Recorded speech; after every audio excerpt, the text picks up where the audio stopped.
All right, so the rules I read about what books to read for the 75 Hard Challenge said nonfiction and not just like a fluffy nonfiction, if that makes sense.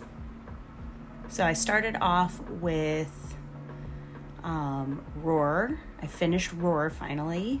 I didn't have to read the whole thing. I just finished it. I just had a couple chapters left. So that was really good and really timely because there are some really good tips about heat acclimation in there. And I'm about to go do a race in hot humidity. So that was really helpful. And I just love, like, I totally can geek out about all like sorts of fitness, nutrition, science, all that kind of stuff. So that was really fun to read. So I also read part of The Brave Athlete, Calm the F Down by Leslie Patterson and Simon, I can't remember his last name, but they're triathletes and they are awesome.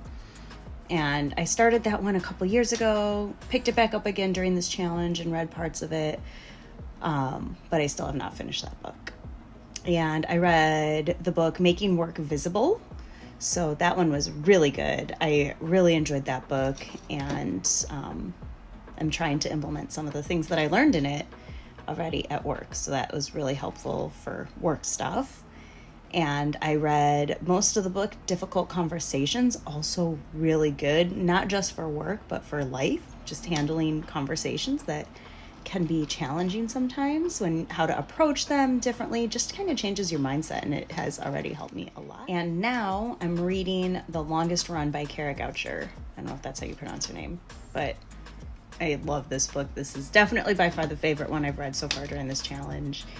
It is really compelling, right? Like, I don't want to stop reading every day, but I don't want it to end. So I try to limit myself to my 10 pages a day. Many days I do not just do the 10 pages that are like the minimum, because I also am reading a fiction book at the same time, because I can never just read one book at a time, obviously, as there's multiple books that I've already told you I've started and not finished during this challenge. So I can't ever read one, not even two things at a time. I'm also doing a different book on Audible, like always multiple things at once. But really enjoying this book and really enjoying this challenge of 10 pages a day. It's been harder than I thought that would be too, because it takes me a long time to read. Like, I am certainly not the fastest reader in the world. I'm not the slowest, but I'm definitely not fast.